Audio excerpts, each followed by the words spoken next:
Hello everyone! Have you always wanted to sound like a German? Well, then this is the right video for you, because we are going to talk about terminal devoicing and also the R sound. Well, that may be one of the reasons why you are being outed as a foreigner and why you also may have a strong accent because you don't follow these rules, even if you speak German at a high level already.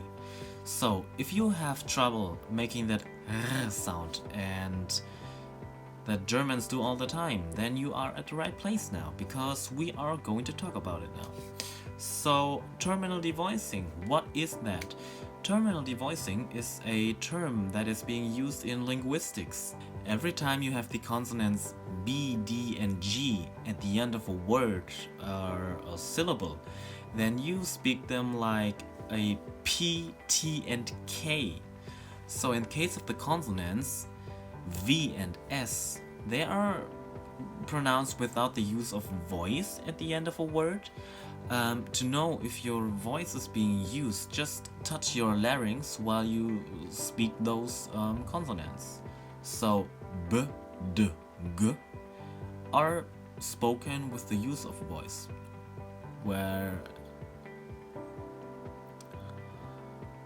their opponents P, T, K aren't spoken with voice. In German we also have like two S sounds, one of them being S and one of them being Z.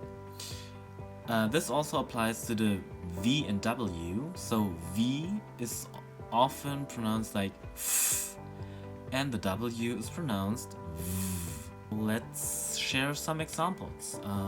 Der Hund, der Wind, der Weg, der Dieb.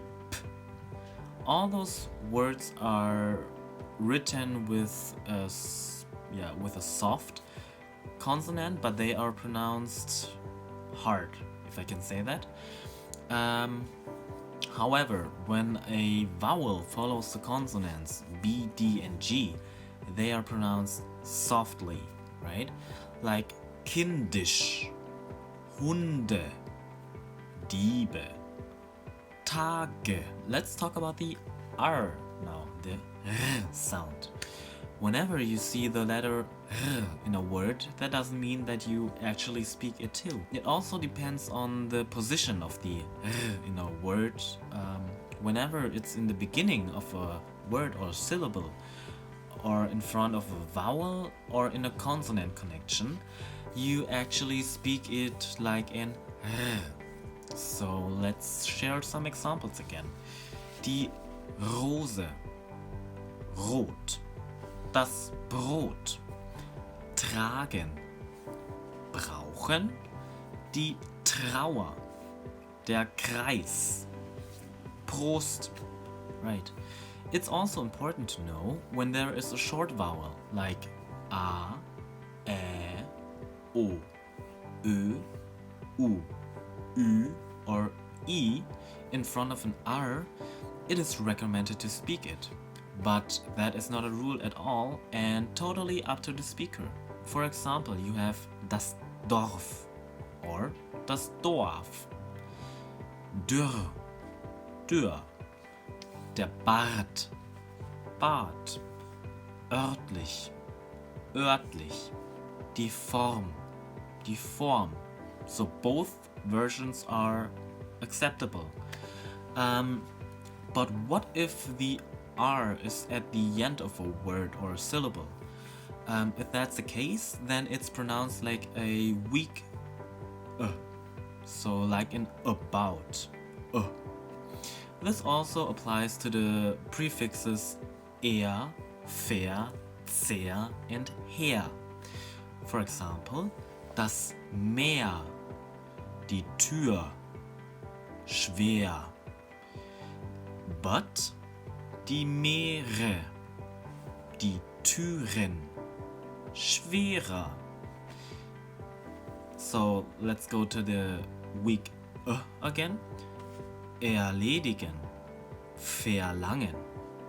But herein, if you have struggle even building that R sound, there is one very good way to do that. So that is what we do in speech therapy as well, is that you take a glass of water and you gurgle it. So simply like this.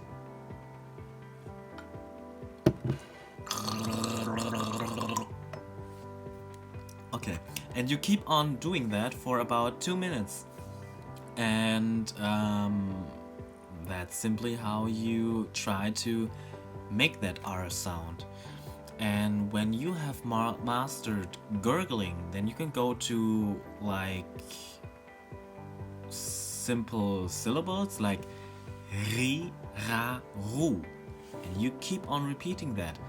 Ra, ri, ra, ru, rot, rat, rief. So that's the way you kind of build up that sound, right? And if you are an expert, you can go to German Zungenbrecher. For example, Robert lobt lange Ritas Liebe reden. See, even I struggle. Or Rudi Rattich rudert artig. Artig rudert Rudi Rattich. Rege Redner reden rege reden bei Regen. Rege Redner bei Regen reden rege reden. Bei Regen reden rege reden rede Regner. Right, I don't know if that was right, but that was just an example to show you guys how we actually do it in speech therapy, for example, that you slowly get yourself to actually speaking that sound. Thank you for your patience, and I hope I could help you with how to speak the R, when to speak the R, and also about terminal devoicing.